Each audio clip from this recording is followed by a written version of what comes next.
Lebih sering kita itu tidak perform pada potensi terbaiknya kita. Bisa jadi karena emang tuntutan hidup, tuntutan kerjaan itu tuh ngebuat kita tuh under pressure, ngebuat kita bahkan burn out. Emang stresnya lebih parah atau orang lebih aware tentang stres? Nah itu yang kedua tuh Mas. Tingkat stres pekerja pada saat ini itu tertinggi sepanjang sejarah. Wah, tiba-tiba bos marah-marah, wah langsung tuh panik, tergesa-gesa, ambil action, tapi ternyata nggak bijak. Iya. Ini orang hidupnya itu didikte oleh lingkungannya. Kalau misalnya dia dipuji-puji, wah lo hebat, lo keren, lo amazing, wah langsung naik, udah berasa kayak penguasa dunia gitu kan. Begitu ada yang ngomongin jelek aja, wah langsung nyungsep. Oke, selamat datang bersama saya Adriano Giovanni di PikTok Podcast. Dan alhamdulillahirobbilalamin di perjumpaan kali ini kehadiran seseorang yang luar biasa. Beliau secara pribadi saya kenal kurang lebih sekitar 11 tahun yang lalu dengan perannya waktu itu sebagai founder di salah satu training consultant ternama di Indonesia. Lalu seiring waktu berjalan saya mengenal beliau di pandemi sebagai seorang YouTuber atau content creator dengan subscriber di atas 1 juta dan peran-peran lainnya sebagai pebisnis fashion, pebisnis kuliner.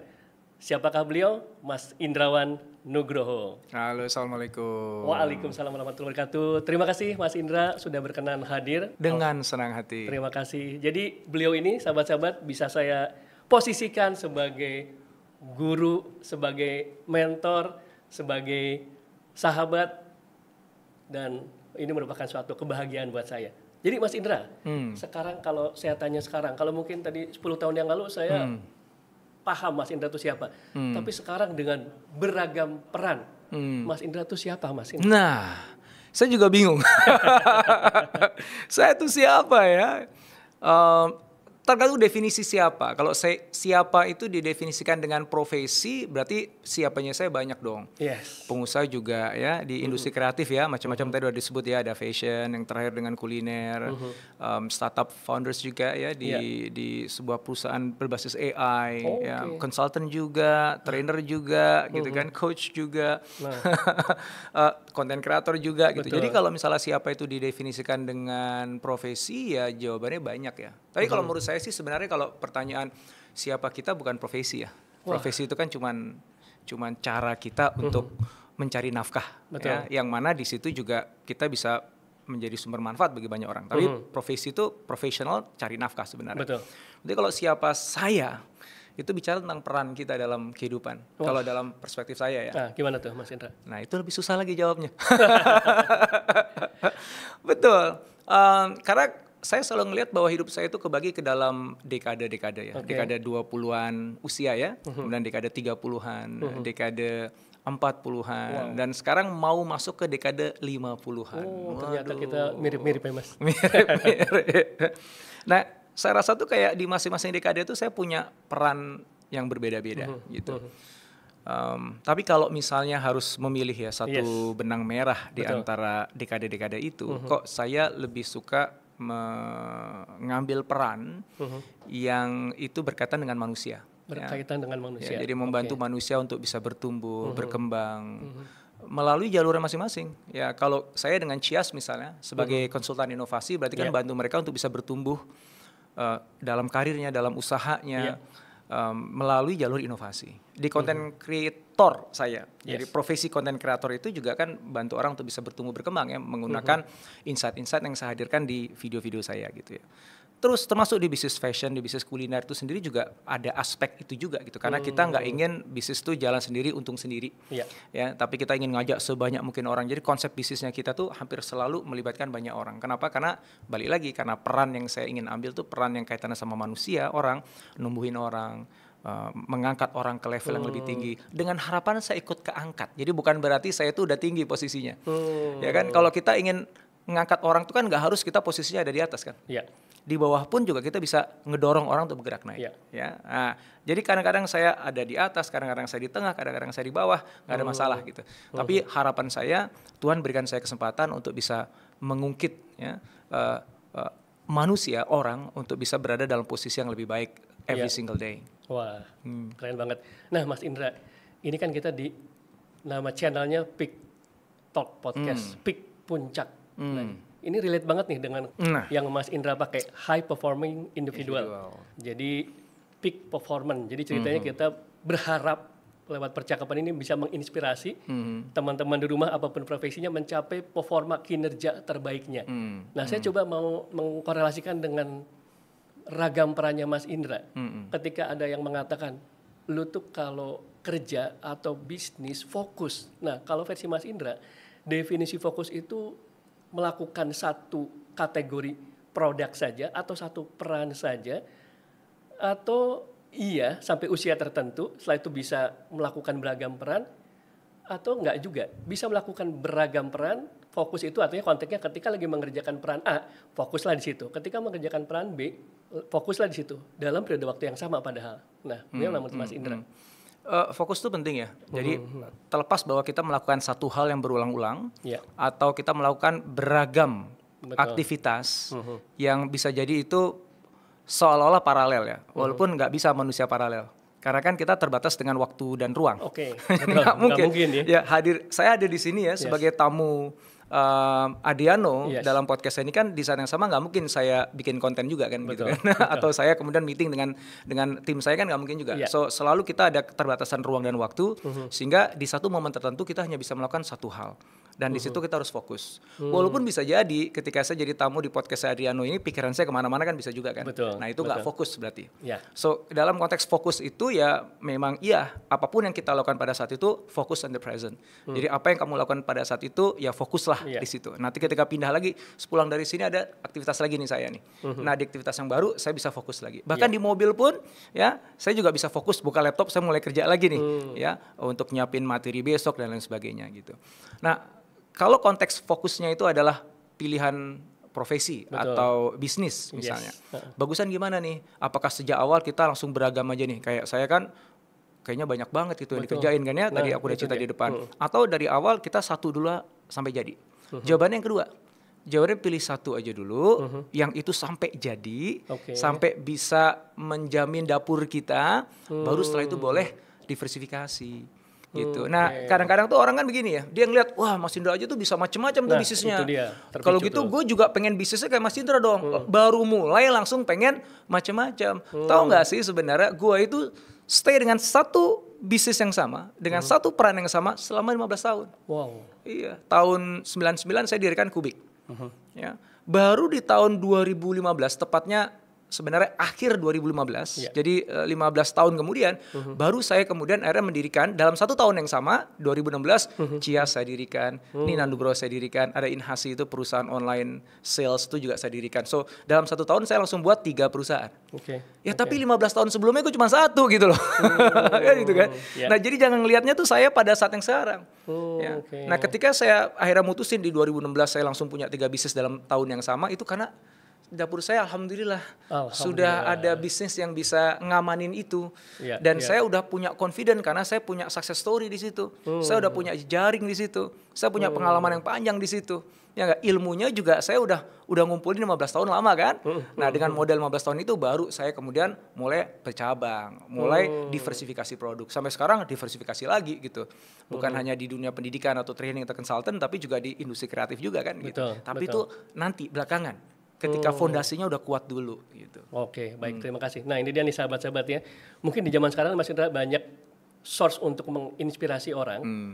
Nah seringkali kan source-nya ini bisa jadi dari short TikTok, konten TikTok atau Instagram, sehingga tidak dianalisa langsung, wah tadi dijustifikasi. Dia aja, ya misalnya Mas Indra saja atau si itu aja bisa, tapi tidak sempat mengevaluasi secara detail itu setelah berapa lama. Lalu tadi Mas Indra mengatakan setelah confidence, karena punya experience. Nah, sekarang Mas Indra, berarti apakah itu juga ada korelasinya dengan high performing individual? Artinya apakah Mas Indra bisa mengatakan karena punya data based on misalnya risetnya Harvard atau lembaga-lembaga keren lainnya, bahwa itu juga yang memang dilakukan oleh para high performing individual, mencapai konsentrasi di satu bidang dulu sampai tajam, kalaupun mau yang lain-lain setelah sekian waktu tertentu, atau gimana? Silakan. Iya, jadi kalau konsep high performing individual nih yang ada di kaos saya ini, sebenarnya kita tidak spesifik bicara tentang bagaimana kamu memulai sebuah bisnis atau bagaimana kamu bisa mengejar karir tertentu sebagai profesional. Ini lebih kembali pada manusianya.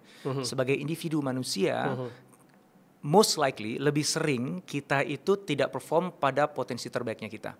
Dan itu macam-macam. Bisa jadi karena emang tuntutan hidup, tuntutan kerjaan itu tuh ngebuat kita tuh under pressure, ngebuat kita bahkan burn out. Wah, itu ya. burn out tuh. Dan sehingga akhirnya ibarat komputer itu, ya, ini saking sering disuruh ngerjain sebuah pekerjaan yang makin lama makin kompleks, makin berat, ya makin menuntut, akhirnya tuh komputer tuh sering ngehang.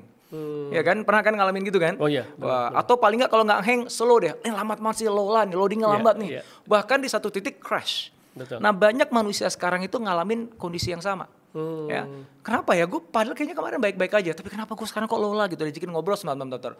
Gue rada nggak nyambung nih sama lo nih. Lo udah mulai loadingnya agak lambat nih gitu. Betul. Atau bahkan itu tadi ya sampai kepada crash, yaitu burnout. Bahkan ya udah dikit-dikit mintanya healing gitu.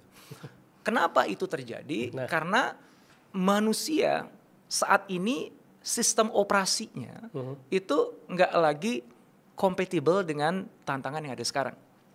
Nah kalau misalnya kita bandingkan dengan komputer tadi misalnya ya, sebenarnya Tuhan itu menciptakan manusia dalam bentuk yang sebaik-baiknya kan gitu kan. Kita adalah makhluk yang paling sempurna di situ. So apa yang Tuhan kasih dalam diri manusia itu sebenarnya sampai nanti akhir zaman pun itu masih akan relevan. Masih akan selalu kompatibel dengan tuntutan zaman yang semakin susah. Yang jadi problem bukan pada ini nih, badannya kita. Yang jadi problem adalah pada sistem operasi yang ada di kepalanya kita. Jadi ibarat komputer nih, ini sebenarnya komputer tuh canggih banget secara hardware. Lu mau pakai untuk apapun juga bisa. Tapi OS-nya, sistem operasinya yang jadul.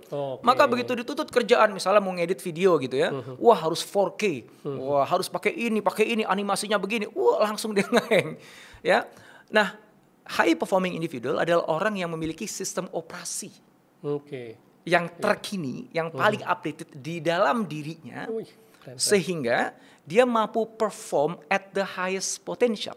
Potensi terbaik yang ada dalam dirinya itu bisa dimunculkan, bukan hanya sekali dua kali, tapi across time, role and condition, melintasi waktu, peran dan kondisi.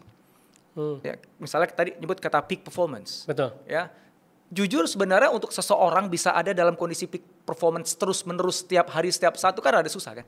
Pastinya. Jadi pasti ada peaknya, namanya juga peak ya. Betul. Pasti ada yang turunnya gitu. Betul. Nah high performing individual sebenarnya bicara tentang consistency. Jadi kalau kita mungkin dia nggak kelihatan langsung peak terus gitu, which is I think it's quite impossible.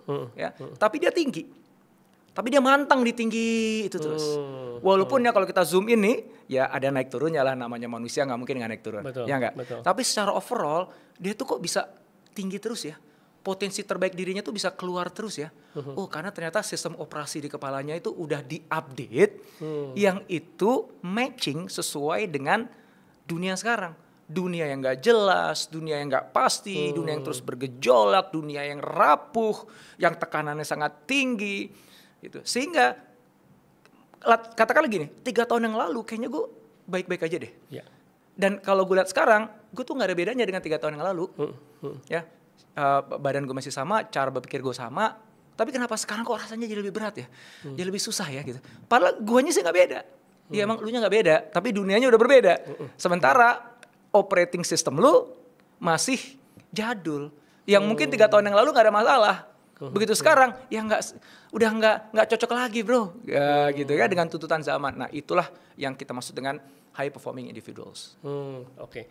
Berarti tadi ya bicara tentang konsistensi tapi di level yang tinggi ya. Udah pasti udah itu. Walaupun konsistensi itu bukan berarti selalu bagus, manteng gitu ya. Betul. Itu nggak manusiawi justru. Betul. Itu. Jadi ini mirip harga emas juga Mas ya.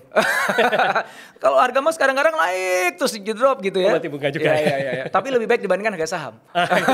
Relatif lebih stabil. Ya. Kalau saham lebih fluktuatif, emas lebih stabil. Oke, saya nggak akan eksplor lagi, nanti ini tugasnya Theo Derek dan teman-teman Timothy Ronald ya kalau bahasan ini Bitcoin saham. Nah, Mas Indra, berarti kalau tadi updated si sistem operasinya, apa yang paling fundamental yang ini menjadi part of new version atau versi terupdate-nya yang ini menjadi relevan dengan zaman now? Itu yang pertama Mas, ini membuka penutupan nih. Terus yang kedua, tadi orang sekarang lebih mudah burn out, terus lebih dikit-dikit butuh healing. Itu sebetulnya memang konteksnya sekarang banget dulu tuh enggak, atau istilah tersebut sebetulnya pelabelan atau sesuatu yang dulu enggak ada. Jadi sekarang orang kayaknya lebih aware tentang stres, lebih aware tentang healing, padahal dari zaman 2000-an, kita kan pernah ngalamin 90-an Mas ya, 2000-an, 2010, 2020, Anda semua belum tentu loh, ada yang baru lahir. Ini privilege kita yang lebih duluan lahir. Emang stresnya lebih parah atau orang lebih aware tentang stres? Nah itu yang kedua tuh Mas, mudah-mudahan ingat dua pertanyaan nih. Iya. Saya jawab yang kedua dulu baru yang pertama ya, karena tuh nyambung. Yang kedua tuh ngasih konteksnya dulu. Betul bahwa dengan adanya sosial media itu segala sesuatu teramplifikasi. Ya. Jadi kalau misalnya ada orang yang stres, dia taruh di media sosialnya, akhirnya semua orang jadi ikutan ngerasa stres gitu. Itu teramplifikasi. Tapi secara faktual, ya, secara objektif juga sebenarnya jumlah stresnya itu lebih tinggi. Jadi ada penelitiannya bahwa tingkat stres pekerja pada saat ini itu tertinggi sepanjang sejarah. Jadi secara faktual dan secara objektif memang sekarang orang-orangnya itu lebih stres. Penelitian yang lain mengatakan bahwa secara generational ya, dari generasi ke generasi sekarang itu mengalami stres jauh lebih besar dibandingkan generasi-generasi sebelumnya. Gitu. Termasuk generasi kita kan termasuk generasi sebelumnya nih. bener. Kita pun seperti tadi bilang tahun 90-an kayaknya gue santai aja deh, gitu kan. Sekarang bukan karena gue lebih tua lebih banyak tanggung jawab aja, tapi gue jadi merasa kayak lebih rentan dengan kondisi stres itu. Dan itu yang benar. Ya. Nah, masuk ke pertanyaan pertama nih. Ya. Apa yang dimiliki oleh high performing individual dalam konteks sistem operasi tadi, sehingga dia lebih bisa mengelola stres tadi atau burnout tadi dengan lebih baik. Di dalam sistem operasinya high performing individual tuh ada 2 engine utama. Yang harus kita hidupkan, kita aktifkan, karena 2 ini yang ngejagain kita nih, supaya bisa perform at the highest potential, over time, role and condition. Jadi melintasi waktu, peran dan kondisi. Kenapa saya bilang begitu? Karena kadang-kadang gini, ada orang yang di waktu tertentu dia performnya bagus, terus begitu waktu berikutnya ngedrop, terus nggak HPI, kita bilang gitu. Across role, wah dia kalau misalnya di kantor performnya bagus, sampai rumah enggak bagus. Dengan anak, dengan pasangan enggak oke. Di masyarakat enggak oke. Nah, itu berarti tidak di setiap peran. Atau kondisi, ya kalau kondisinya lagi baik-baik aja mah dia perform. Begitu kondisinya lagi susah, dia enggak perform. Nah, itu juga bukan HPI ya. Nah, HPI itu waktunya kapanpun, perannya apapun juga, kondisinya gimana pun juga dia selalu bisa perform at the highest potential. Ya. Nah, balik ke sistem operasi tadi, ada 2 core engine kita sebutnya. Yang satu adalah logic engine-nya, yang satu adalah drive engine-nya. Logic engine ini dia yang memutuskan mau bergeraknya kemana. Ya. Nah ini logic engine. Apa yang harus dilakukan. Ya bergerak kemana dan apa yang harus dilakukan. Dengan cara bagaimana. Ini logic engine namanya. Drive engine ini yang ngedorong. Dia jadi sumber energi. Ya. Yang dia bisa ngatur sendiri nih. Kapan dia ngebut, kapan dia memelan. Nah ini namanya drive engine. Nah logic engine-nya ini kita sebut akal yang terjaga. Nah, drive engine ini kita sebut dengan jiwa yang menyala. Wah, jadi kalau misalnya ketemu teman-teman yang alumninya high performing individual, tanya aja, akalku terjaga. Wah, dia bilang gitu nantinya. Jiwaku menyala. Kenapa? Karena ini memang 2 engine yang harus terus dihidupkan dalam diri seorang high performing individuals. Akal yang terjaga, kita semua mikir. Ya, kita semua memutuskan sesuatu, tapi kerap kali kita memutuskan sesuatu itu sifatnya reaktif. Ya, reaktif itu macam-macam, bisa karena pressure, wah tiba-tiba bos marah-marah, langsung tuh panik, tergesa-gesa, ambil action, tapi ternyata nggak bijak. Dia nyesal kemudian. Nah berarti itu akalnya tidak terjaga tuh. Punya akal dia bisa mikir kok, gitu. Atau dia sekedar merespon apa yang ada di sekitarnya. Wah kanan kiri marah, apa-apa sampai dia ikutan, langsung jadi gelisah, nggak nyaman gitu. Atau dia buka scrolling di TikTok gitu ya, atau di Instagram gitu, terus ngeliat, wah ini asik ya, terus larut di situ. Ya. Nah ini berarti akalnya nggak terjaga. Gitu. Nah akal yang terjaga itu mampu melihat segala sesuatu secara jernih, bahkan dalam kondisi yang tidak nyaman, kondisi yang tertekan, dia bisa cool, dia bisa grounded, ya. Dan dia punya situational awareness yang bagus, karena akalnya terjaga nih. Ini akal nih nggak mudah dipengaruhi oleh sekitarnya. Ya, dia punya pijakan yang sangat kokoh nih akalnya gitu. Nah sehingga keputusan yang dibuat itu kan selalu jadi keputusan yang yang tepat, yang bijak, karena jernih, dia tidak terkotori oleh noise yang ada di sekitarnya. Nah, ini namanya akal yang terjaga. Ya. Nah, engine yang kedua tadi drive engine, jiwa yang menyala.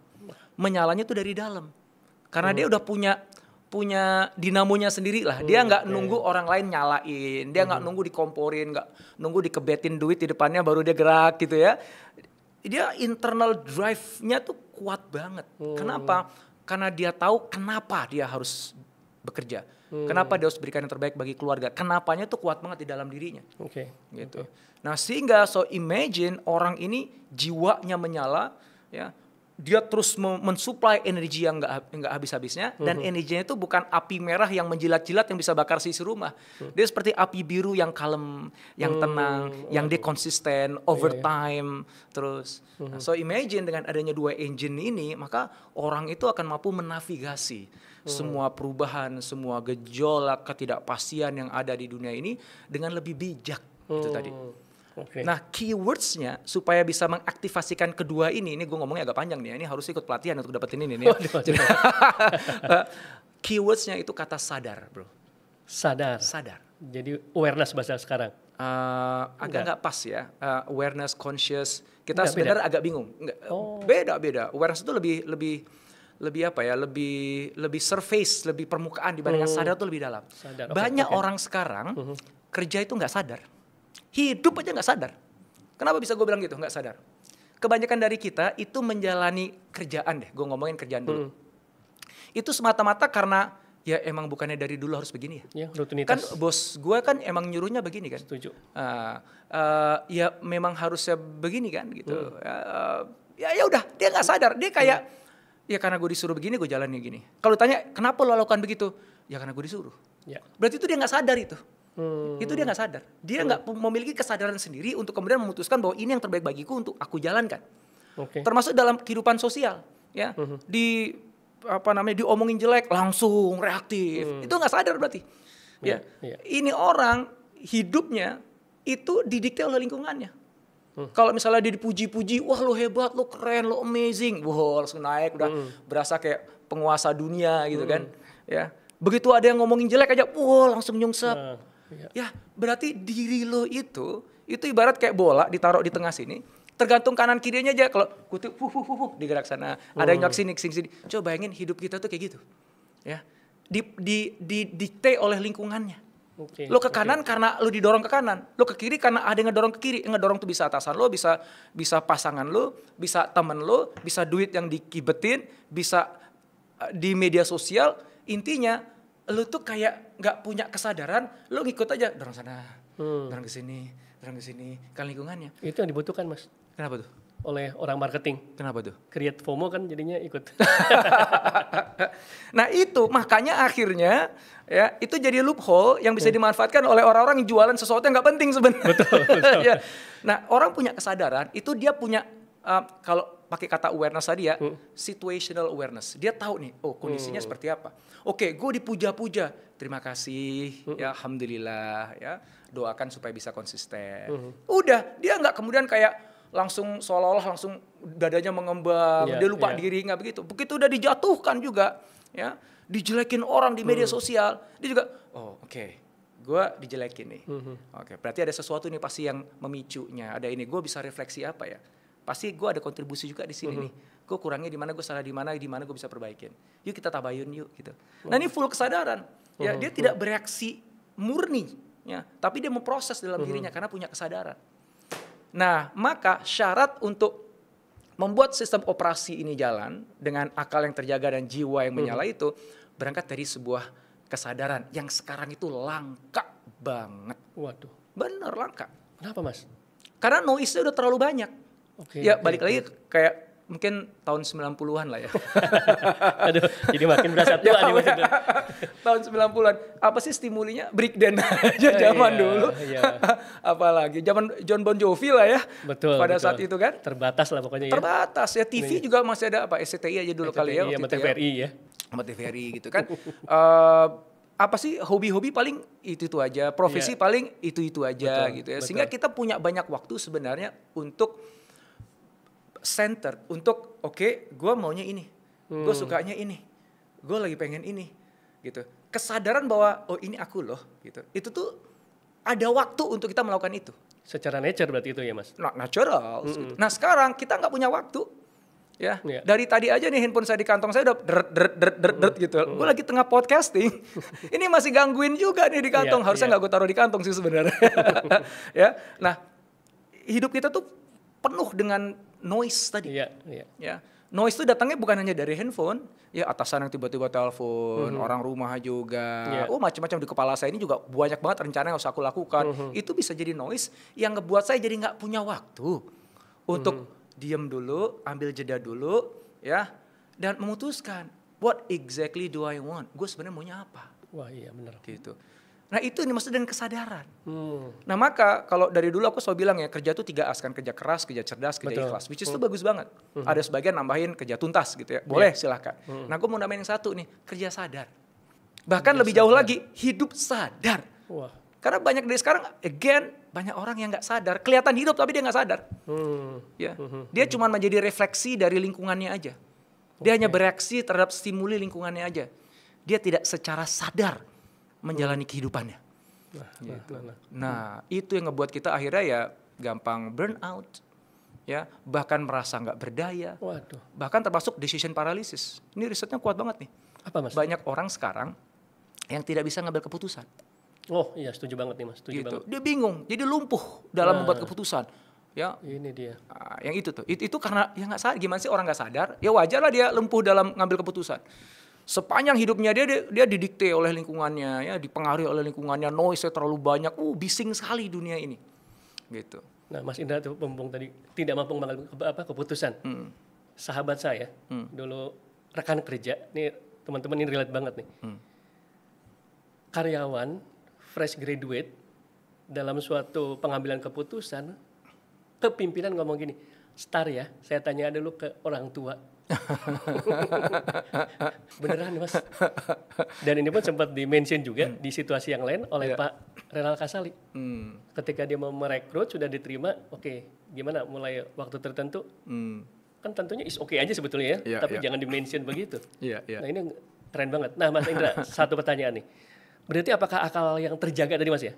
Akal yang terjaga itu kalau dalam bahasa yang lain berarti kapasitas thinking skill yang high performing konteksnya. Apakah itu misalnya analytical thinking, strategic thinking, itu sama dengan ujungnya adalah akal yang terjaga? Bukan, itu cuma skill set aja gitu. Itu teknik aja. Teknik berpikir itu namanya, bukan akal. Dan akal itu bukan hanya urusan berpikir loh. Nah ini juga bisa jangan-jangan saya dan teman-teman nih definisi akal itu apa? Iya, apakah akal itu pikiran? Oh tapi enggak ya, kalau biasanya kan termnya akal dan pikiran. Nah, bedanya apa akal sama pikiran? Pikiran itu softwarenya otak, akal adalah skillnya. Gimana pikiran adalah softwarenya otak? Iya, jadi gimana? Otak.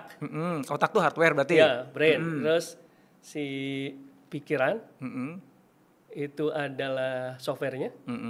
Terus akal adalah proses si pikiran itu dikelola. Oke. Sebenarnya ini nanti tergantung. Setiap orang bisa aja punya perspektifnya masing-masing gitu ya. Kayaknya tapi dua episode deh Mas. Lama nanti ya. Cuman saya ingin shortcut aja ya, karena langsung jawab pertanyaannya Adriano gitu kan. Akal yang dimaksud jadi apa? Di akal kita tuh ada proses di mana kita berpikir di dalam akal, termasuk proses kita merasa juga ada di dalam akal. Sebenarnya ya, ada sebagian dari rasa itu adanya di dalam akal. Jadi kemampuan kita untuk membuat keputusan gitu. Nah, tapi nanti balik lagi lah, kalau kita ngomongin akal, nanti kita akan bisa pecah-pecah tuh nanti ya. Kalau dalam bahasan high performing individual ada Soder, ada Kolbu, ada Fuad, ada Luke. Itu nanti agak panjang banget tuh kalau kita bahas. Maka kalau dalam high performing individual itu kan kita ngajak orang punya kualitas ulul albab.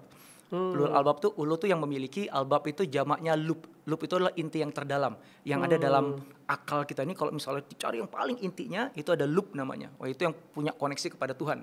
Wah itu panjang lah ceritanya. Tapi intinya adalah akal yang terjaga bukan semata-mata sekedar skill set teknis tentang cara berpikir. Ya, creative thinking, innovative thinking, lateral thinking, first principle thinking, itu bagus untuk dikuasain. Ya, itu tools namanya, tools berpikir. Ya, tapi akal it's much more than that, lebih dalam dibandingkan itu. Maka ketika kita bilang akalnya terjaga, pada dasarnya adalah akalnya ini jernih, Sehingga dia tidak clouded, tertutupi dengan awan gelap yang bisa mengakibatkan dia ngambil keputusannya itu salah. Ngambil keputusannya jadi terburu-buru. Yang kemudian akhirnya nggak tepat. Betul. Atau bahkan bisa bias. Ya. Kita tuh kan ada deletion, distortion, kan gitu kan. Bias tuh dia, bias. Nah, itu ada biasnya di situ. Jadi kita mendelete informasi di kepala kita karena kita nggak suka, ada distorsi. Ya kan. Belum lagi kalau kita bicara akal lebih jauh lagi, nanti kita bicara logical fallacy.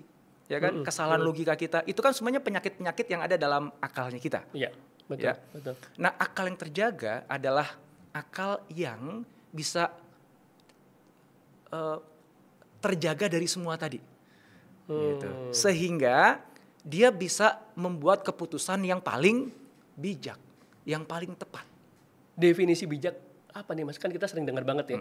Bijak, apakah bijak itu sama dengan baik dan benar? Atau baik dan benar sesuai konteksnya sehingga jadi disebut bijak. Nah, gimana Mas? Bijak itu kombinasi antara benar salah, baik dan buruk. Itu kan dua hal yang berbeda ya. Betul. Gitu. Betul. Jadi ya itu benar secara logika kita, secara pikiran kita ini sesuatu yang benar untuk dilakukan. Ya. Oke. Tapi hanya karena itu benar untuk dilakukan, bisa jadi rasanya kita itu buruk. Oke. Ya. Misalnya apa ya? Misalnya aku tahu nih, aku harus diet. Ya kan? Iya. Secara atau harus olahraga. Wah, langsung megang perut ya. Oke, tapi kok bagi gue mungkin itu buruk. Dalam arti apa? Ya kan gue sukanya makan ini, gue sukanya begini dan akhirnya dihindari. Ya. Itu ada kisah ya di dalam HP itu, kita salah satu kisah yang kita angkat itu kisah ketika ibunya Nabi Musa itu ingin mengalirkan. Jadi Nabi Musa tuh waktu kecil itu kan dicari-cari ya sama Firaun waktu itu karena ada bayi yang lahir tuh pengen dibunuh gitu kan. Nah, ibunya tuh dapat ilham untuk mengalirkan anaknya, ditaruh di atas basket gitu, kemudian dialirkan di sungai kan gitu. Nah, secara akalnya dia tuh tahu sebenarnya bahwa itu tuh keputusan yang benar. Karena kalau itu nggak dilakukan risikonya lebih besar bagi si anaknya gitu. Apalagi dapat ilham kan. Nah, tapi begitu dia ingin melakukan yang benar itu, disebut di situ fuadnya kosong. Jadi hatinya itu gundah gulana sehingga akhirnya ngaheng kosong gitu. Kenapa? Ya karena bagi seorang ibu gimana sih kita pengen menghanyutkan anak sendiri di sungai gitu. Nah, berarti dia melakukan sesuatu yang benar, tapi pada saat itu dia merasa bahwa itu sesuatu yang buruk gitu.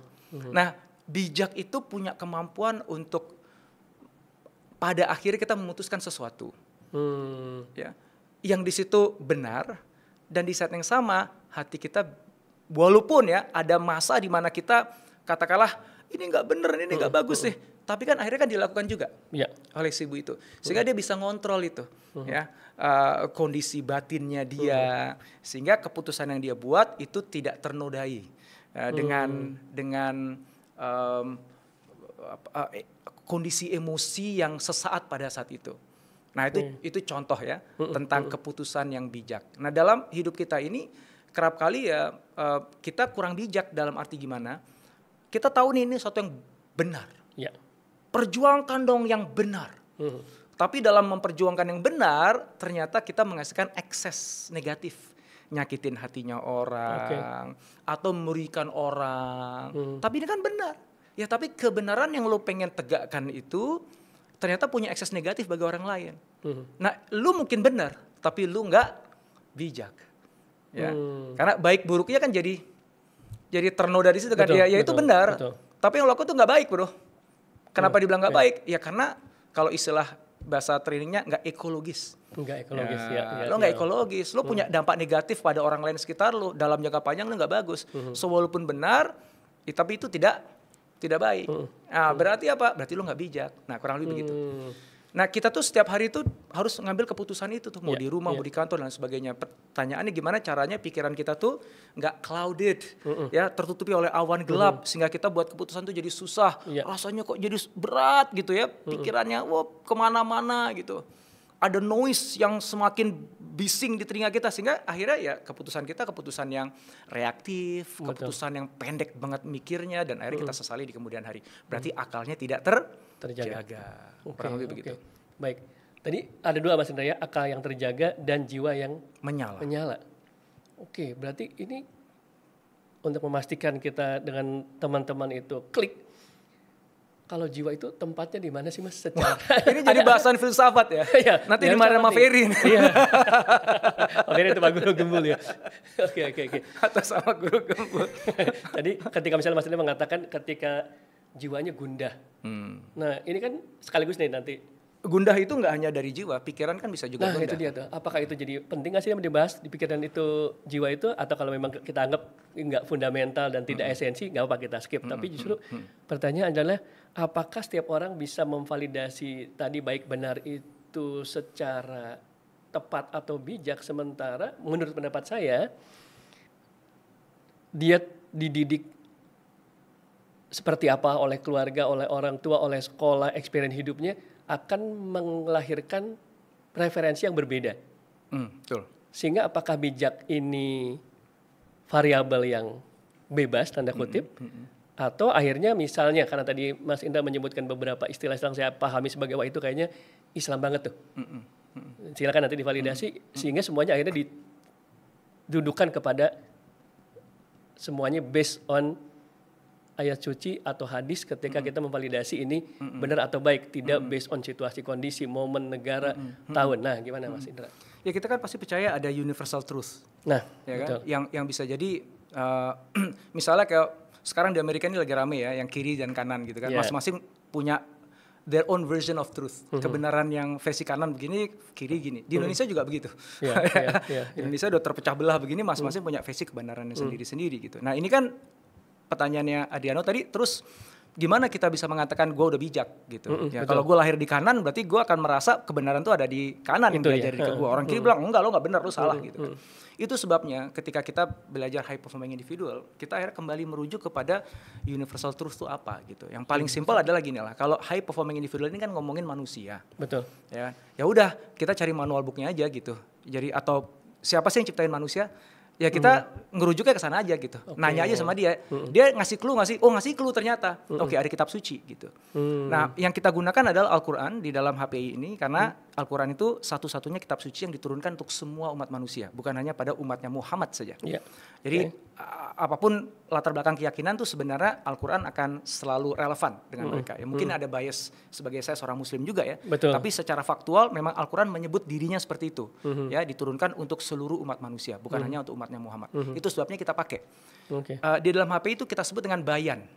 Jadi ada dalil, ada rujukannya. Jadi kalau kita ingin memutuskan sesuatu tuh harus ada rujukannya. Jadi artinya bayan tuh? Ya, rujukan, dalil. Dalil. Dalil. Nah, cuman merujuknya harus kepada sesuatu yang kamu yakini kebenarannya. Kan gitu kan. Nah, ini versinya beda-beda nih ya. Betul. Nah, bisa jadi bias karena saya seorang muslim, saya meyakini Al-Qur'an sebagai rujukan yang ultimate ya, karena datangnya dari Tuhan, dari dulu sampai sekarang belum berubah isinya. Ya, dan dia mendeklar dirinya bahwa ini untuk seluruh umat manusia. So, basisnya itu adalah kita pakai Al-Qur'an di situ. Tapi kita nggak hanya menggunakan Al-Qur'an, kita gunakan selain bayan ada burhan. Burhan itu logikanya kita. Jadi harus ada, kita mencoba melogikakan dengan pendekatan saintifik. Ada nggak penelitian ilmiahnya, ada nggak risetnya, ada nggak rujukannya, supaya kita bisa melogikakan. Walaupun to a certain degree, akhirnya ada hal-hal yang belum bisa kita logikakan. Betul. Ya bukan berarti kemudian Qur'annya jadi salah. Ya otaknya aja belum nyampe gitu, sainsnya aja belum nyampe gitu ya. Walaupun ada indikasi-indikasi ke arah sana ya dengan quantum mechanics dan lain sebagainya gitu ya. Wah, ini ternyata apa yang tertulis di sini nih ada indikasinya di sini ya. Walaupun belum terlalu clear hubungannya gitu. Kemudian yang ketiga adalah irfan. Jadi ada bayan, burhan dan irfan. Irfan itu adalah pengalaman. Lo harus ngalamin sendiri gitu. Saya mau ngomong ke Adiano, wah gula itu rasanya manis lo enak. Adiano nggak pernah tahu gula itu rasanya kayak gimana sampai nyobain sendiri kan. Jadi harus ada prakteknya, ada pengalaman yang dia lakukan itu. Maka untuk menjadi high performing individual, jawab pertanyaannya Adriano tadi, betul kita berangkatnya dari bayan dulu. Gitu. Ketika kita bingung galau, jadi sebenarnya yang bagus itu apa sih? Karena yang kiri ngomong begini, yang kanan ngomong begini, atas ngomong ini, bawah ngomong begini gitu. Nah kan kita kan jadi, terus kita harus ngikut yang mana gitu. Ya udah, kita merujuk kepada bayannya saja, kita cari di sana. Itu satu. Ya. Yang kedua adalah gini, kita percaya bahwa Tuhan itu selalu bicara dengan kita every single day, every single time. Tuhan itu selalu memberikan petunjuk kepada kita. Setiap hari, setiap saat. Tuhan itu maha pemberi petunjuk. Masalahnya cuma kita dengerin apa enggak petunjuknya gitu ya. Benar. Atau kita percaya apa enggak dia ngasih petunjuk gitu. Iya, suka bandel ya Mas ya. Iya, ya udah dikasih petunjuk, udah diomongin terus ya kita tetap aja meleng gitu kan, nggak ngeh dengan petunjuknya gitu. Iya. Maka dalam HP itu kita diajarin untuk peka terhadap petunjuk-petunjuk Tuhan. Jadi ayat-ayat Allah, ayat-ayat Tuhan itu, ayat itu artinya tanda. Tanda-tanda tuh ada di kanan, kiri, depan, belakang. Bahkan bisa jadi nih ketika kita lagi scroll di IG kita atau TikTok gitu kan, tiba-tiba kita berhenti di satu postingan yang klik, ini janjian pertanda bagi gue. Nah kadang-kadang kita gitu kan, ngobrol sama orang tiba, iya ya. Nah itu nih kita tuh dilatih untuk bisa peka terhadap itu. Percayalah bahwa Tuhan tuh talk to you every single day. Ya, ngasih petunjuk lo every single day, every single minute, bahkan every time. Masalahnya lu ngeh apa enggak, lu sadar apa enggak. Wah, nah sehingga misalnya begini, ya kan gue nggak hafal Al-Quran. Nah, benar, kan gitu kan, baca aja belum tentu misalnya gitu ya. Iya. Berarti terus gue ngerujuknya kemana gitu. Ya lu percaya nggak bahwa Tuhan tuh ngasih lo petunjuk setiap saat. Nah itu dulu deh, kalau yakin ya sudah. Lo buka mata, buka telinga, radar lo kencengin, lo cari itu tanda-tandanya. Cari gitu, jadi bukan cuma di kamar diem tutup mata, ya lo keluar nyari gitu. Iya. Nyarinya kemana? Ya kemana-mana. Cari teman, ketemu nih kita ngobrol ke sini, nanti habis ini ada aktivitas lagi, itu tuh kita keluar tuh. Nyari tanda-tandanya gitu. Dan akhirnya kita, by the end of the day, di akhir hari, kayaknya ini yang harus gue putusin deh. Entah kenapa, gue yakin aja istilahnya itu dapat ilham. Ilham. Nah, Oke. Nah, nanti kita kalau di HP itu kita belajar frameworknya ulul albab. Ya, itu dari kita ikro, tafakur, tadabur gitu. Nanti ada hikmah, kemudian ada ikhtiar. Nah, pada saat kita tadabur itu mencoba menyelami apa sih sebenarnya yang terjadi di sini, Tuhan tuh pengen bicara apa sih sama kita, itu ada tekniknya di situ. Nanti ketika kita lakukan tadaburnya itu benar, loopnya ya menyala terang, itu terjadi sebuah koneksi tuh kepada Tuhan. Yang mana nanti di situ Tuhan bisa memberikan ilham kepada kita. Wah, kalau udah pada level itu seolah-olah hidup kita tuh selalu dibimbing oleh Tuhan. Gitu. Keputusan-keputusan kita dibimbing oleh Tuhan. Nah, itu yang dimaksud dengan ulul albab. Jadi ulul albab itu definisinya bukan cuma orang yang berakal, tapi dia memiliki inti yang terdalam ya dari si akal itu sendiri, ya loop itu sendiri yang bisa punya koneksi kepada Tuhan sehingga ilham itu bisa diturunkan. Nah, itu agak jauh sih pembahasannya, tapi menjawab pertanyaan tadi ya, gimana kita bisa memastikan bahwa yang kita putuskan itu yang paling bijak, ya, yang paling bijak. Nah, bijak itu udah beyond benar salah, beyond balik buruk lagi, enggak. Bijak itu udah beyond itu semuanya. Ya, kadang-kadang buruk bagi kita, tapi sebenarnya itu baik bagi kita, karena Allah yang tahu kan. Ya kan? Nah, itu kan ayatnya udah jelas kan. Kamu merasa bahwa sesuatu itu buruk bagimu, tapi sebenarnya itu yang terbaik bagimu kan udah ada. Iya. Gitu. Nah. Jadi dari mana kita tahu baik buruknya nih yang bagus? Benar salah mana yang benar gitu ya. Pada akhirnya sebenarnya kalau ngomongin high performing individuals, as simple as itu. Lu ikro terus kemanapun lu pergi, lu baca tanda-tanda Tuhan yang ada di sekitar kamu. Gitu. Sehingga kamu nanti akan dapat petunjuk. Sehingga hidupmu akan terus terbimbing. Lu lagi jatuh sejatuh-jatuhnya, tenang aja. Tuhan akan ngebimbing. Sehingga lo kan insya Allah dengan mudah bergerak naik lagi. Ketika lo di atas, lo gak akan jadi sombong, jadi takabur, jadi lupa diri. Kenapa? Karena lo naik terbimbing juga.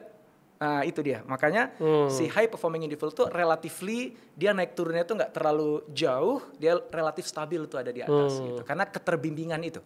Keterbimbingan, iya. Nah Mas Indra ini, waduh makin menarik nih. Pertanyaannya Mas Indra, ketika tadi kita membaca Iqra, gimana nih tadi ini kan saya memastikan lagi ya bahwa teman-teman juga bisa semakin tercerahkan, semakin seru. Ketika berusaha untuk membaca, Iqra apa dengan bergerak, dengan keluar, dengan beraktivitas. Nah, apa yang sebaiknya dimiliki agar kita tuh nangkepnya tuh tadi benar, karena tadi kan distraksinya juga luar biasa. Semua berusaha menjadi sumber inspirasi ya.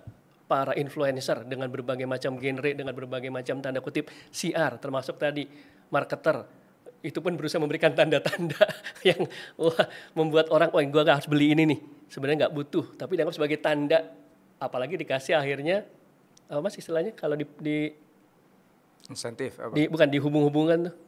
Ya, cocokologi. Wah ini saya harus membeli iPhone terbaru, kan ini tanda-tanda dari Tuhan, atau saya harus jalan-jalan nih.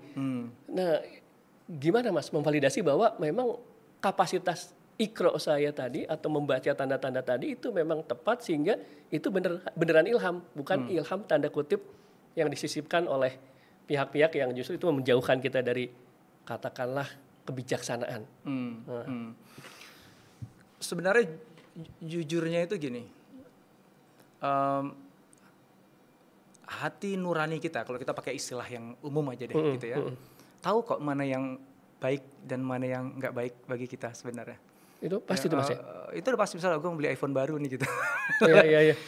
Itu pasti itu nanti sebentar, ini anak-anak lagi mau naik kelas nih, butuh duit nih sebenarnya nih. Kamu kan rencananya mau kuliah lagi nih. Itu sebenarnya itu udah hati nurani kita mengatakan, ih gue gak butuh-butuh banget lah iPhone yang terbaru, yang lama juga udah bagus kok gitu. Nah tapi kemudian mulai masuk nih, wah tapi teman-teman gue udah pakai iPhone 17. Betul. Ya, tapi ini keren kan kalau gue nunjukin ini. Udah mulai masuk tuh hal-hal yang nutupin nuraninya, sehingga akhirnya nanti suara nuraninya jadi lama-lama tenggelam tuh. Karena ketutupan dengan nafsu istilahnya. Itu ya, yang datangnya itu biasanya belakangan. Yang pertama mestinya itu adalah nuraninya gitu. Mestinya Mas. Ya mestinya. Jadi kalau seseorang membiasakan katakanlah nuraninya itu dikalahkan oleh nafsu ya lama-lama secara kan berkala, ya apakah otomatis jadi daya aware atau apa tuh lah, katakanlah daya alarmnya itu juga melemah? Iya. Oke. Iya, makanya harus dibalikin lagi gitu ya. Iya. Dan gini, nambahin itu ya. Ini saya bicara atas nama pribadi ya. Sebenarnya saya ingin menghindari pembahasan yang seperti ini ya, karena nanti dalam pelatihan itu bukan saya yang akan bicara itu. Nanti ada guru saya yang akan bicara itu ya, saya ahli ya. Saya cuma mengeko apa yang saya pelajari, dan bisa jadi yang saya sampaikan ini tadi dudukannya masih belum benar-benar pas nih. Ya. Cuman karena ditanya ya saya harus menjawab sepengetahuannya saya. Iya, wajib Mas, gitu jangan nggak jawab Mas, wajib. Nah, pertama itu ya. Pasti ada nurani. So coba deh dengerin yang itunya. Make a conscious effort to listen to your conscience. Ya, itu makanya kesadaran jadi penting kan tadi kan? Betul. Jadi betul. lakukan sebuah upaya yang sadar untuk mengakses nurani itu dan nanya. Gitu. Is this good for me or not? Gitu. Atau ini cuma nafsuku yang lagi bicara? Ya, yang kayak gitu tuh. Itu dilakukan. Ya, kalau mau ditambahin lebih jauh lagi, bahasa agamanya tuh gini. Ini Tuhan ridho nggak ya? Kalau saya beli itu. Sebenarnya gini, apakah yang namanya Tuhan ridho itu pasti sesuatu yang sifatnya adalah ritual ibadah saja? Kan enggak. Saya misalnya, saya mau beli mobil yang bagus. Kenapa? Niatnya apa? Istriku udah lama dukung aku, bantu aku. Udah saatnya aku kasih sesuatu yang spesial untuk dia gitu. Jadi niatnya beli mobil bukan untuk pamer, bukan tahu apa kan, tapi untuk bahagiakan istri. Nah kira-kira sebelum mutusin, Allah ridho nggak ya kalau aku beli ini untuk bahagiakan istri? Itu nanti kita bisa jawab sendiri kok gitu. Karena kan Tuhan kan nggak pernah jauh dari kita. Dia kan selalu bisikin ke kita kan gitu. Nah, gitu. Jadi tadi making a conscious effort untuk listen to your conscience.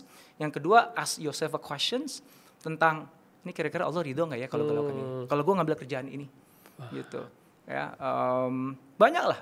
Iya. Sebagai konten kreator juga kadang-kadang kan kalau gue ngonten ini kira-kira Allah ridho apa enggak ya? Jangan-jangan gue cuma cari perhatian doang untuk naikin views. Nah, iya. Gimana tuh Mas?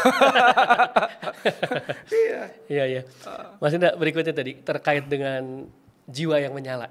Wow, menyala. Itu tadi apakah itu sama dengan yang mungkin teman-teman pernah pahami tentang internal motivation? Apakah itu maksudnya jadi ketika orang menemukan sumber motivasi internalnya, maka dia akan menyala dan akan awet. Apakah itu atau? Secara umum ya. Ya, jadi ada internal drive dalam dirinya yang terus membuat dia menyala. Nah, tinggal mungkin yang ngebedain di HPI ini selalu ada hubungannya sama Tuhan. Nah, gimana Mas mengkaitkannya itu tadi?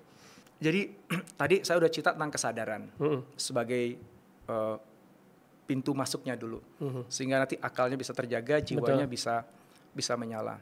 Ada keywords yang lain yang itu selalu kita pakai dalam HP, yaitu keterhubungan atau ketersambungan, connection dengan Tuhan, ya, dengan Allah dalam bahasa Islamnya, gitu ya. Bahwa kapanpun dimanapun kita tuh disuruh untuk tersambung kepada Tuhan, ya. Jadi ketika kita bilang akalku terjaga ini berarti ada ketersambungan sama Tuhan. Karena yang menjaga akal kita tuh Tuhan.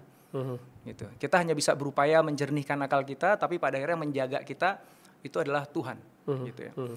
Nah, menyalanya api dari dalam, ya, itu bukan semata-mata karena aku, si Indra ini nih, yang punya internal drive untuk nyalain itu. Ya. Tapi kita percaya bahwa ada higher being, ya, Tuhan, yang menghadirkan api itu untuk terus menyala. Nah, dengan cara gimana? Ada ketersambungan itu juga. Jadi akal itu harus terus nyambung, jiwa itu harus nyambung, sehingga energinya nih eternal energy. Ya, quote in quote energi Tuhan lah gitu. Walaupun ini agak berisiko saya ngomong begini ya, takut nanti perspektifnya jadi macam-macam ya. Mudah-mudahan nggak dipotong nih pembahasannya gitu ya. Tapi itu yang ngebedain. So kemanapun kita pergi, apapun yang kita lakukan, seorang high performing individual tuh selalu connected dengan Tuhan. Kan lucu kan, kita tuh always on, always connected dengan handphonenya kita. Tapi kita nggak always on dan nggak always connected sama Tuhannya kita sendiri. Gitu. Nah, ketika kita connect ke situ, sumber energi terbesar kan ada di situ, ya lo kagak ada matinya energinya. Karena ya lo kalau nyolokin listrik ya, lo nyolokinnya langsung ke Tuhan gitu. Quote and quote ya, ini mohon tidak diterjemahkan secara letterlek yang saya sampaikan. Ini banyak kiasan-kiasan yang saya pakai ya. Gitu. Nah, Mas Indra, terima kasih banyak. Ini nggak berasa sudah hampir 1 jam. Wow, oke. Nah, Mas Indra, kalau pertanyaannya adalah, adakah sosok yang di zaman now, di zaman sekarang, apakah itu di Indonesia ataupun di kelas global, yang kita bisa jadikan rujukan? Nah, ini contoh sosok yang high performing individual. Di luar itu Mas Indra ya, di bawah itu Mas Indra atau tapi yang kelas yang orang kalau disebut namanya, oke, saya tahu. Oh iya, saya siapa Mas Indra? Pertama, saya nggak mau mengatakan bahwa saya menjadi high performing individual yang paling sempurna. Saya mengatakan bahwa saya adalah orang yang berjalan untuk menuju high performing individual. Iya, saya mengatakan kalau gitu, Mas.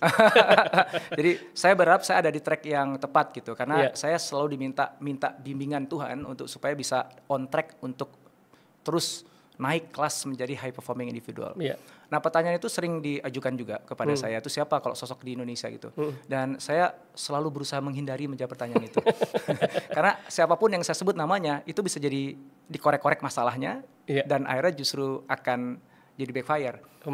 Karena perilakunya kita tuh begitu. Ya, senangnya begitu ya. Ya, ada yang bagus lagi, dicari jelek ya, gitu betul, kan. Betul. Ditarik ke belakang, tuh kan nggak bener nih, gitu kan. Jadi udahlah, nggak usah deh. Nggak usah, berarti nanti jawaban di belakang layar aja. Ya kalau orang-orang masa lalu lebih mudah kita menyebutnya. Dan itu tidak akan jadi perdebatan. Nggak jadi perdebatan, apalagi kalau saya bilang Rasulullah. Gitu. Udah selesai. Udah selesai. Jadi simpelnya begitu aja lah. Kita udah punya teladan ya bagi seorang Muslim ya. Jadi itu aja. Supaya simpelnya. Nanti kalau dalam pelatihan kita akan masuk tuh contoh-contoh yang lebih konkret. Cuman itu kita lakukan di dalam pelatihan karena nanti terjadi perdebatan yang kalau dalam pelatihan itu bisa kita bahas panjang lebar sampai tuntas. Nah, iya benar. Bahayanya di podcast sebenarnya tadi saya tuh ngambil risiko memberikan jawaban-jawaban. Betul. Yang itu berisiko orang nanti salah arti, dipotong-potong dan nanti akhirnya melencengkan maksud yang sebenarnya. Gitu ya. Jadi mohon teman-teman semuanya nih yang menyimak di sini ya. Ya itu saya sebut itu opini saya udahlah gitu ya.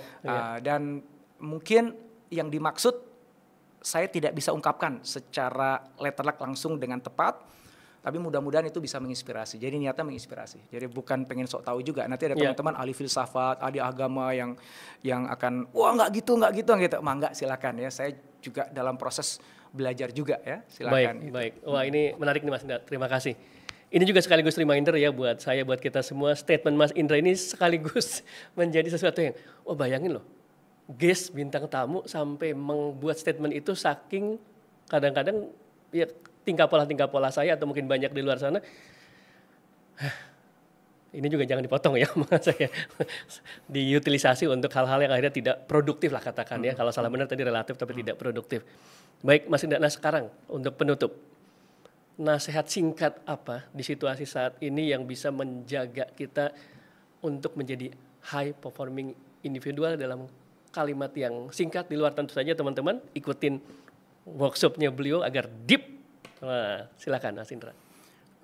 Kalau milih satu untuk sebagai titik awal, kata itu adalah kesadaran yang saya sudah sampaikan dulu ya. Jadi mulailah sadar. Apapun yang Anda lakukan, apapun Anda putuskan, sadar. Anda mau berangkat kuliah nih, ya, lagi siap-siap, habis mandi, keluar dari rumah, sadar. Saya berangkat kuliah untuk apa? Gitu. Apa yang saya cari? Gitu. Nah itu sadar namanya. Ngantor juga gitu. Presentasi ke klien juga gitu. Main sama anak, bercanda dengan istri, itu sadar ya bahwa aku mengambil keputusan ini dan ini yang aku lakukan ya karena aku tahu ini yang terbaik bagiku dan bagi istriku, bagi anakku, bagi lingkunganku, bagi atasanku, bagi perusahaanku. Aku nggak cuma sekedar ikut-ikutan, aku nggak cuma sekedar reaktif terhadap lingkunganku. I make these decisions to think like this, to do like this, to act like this because I made that choice. Dan aku tahu bahwa pilihan yang aku buat itu selaras dengan apa yang Tuhanku inginkan dariku. Nah, berangkatnya dari situ aja dulu. Nanti lama-lama mudah-mudahan akalnya semakin terjaga, jiwanya semakin menyala. But that's a starting point. Sadar dulu aja. Oke, terima kasih Mas Indra. Jadi kata kuncinya adalah sadar. Semoga sahabat-sahabat kita semua akan mampu menjadi high performing individual dalam apapun peran-peran kita. Sampai berjumpa lagi. Terima kasih Mas Indra sekali lagi. Sampai berjumpa.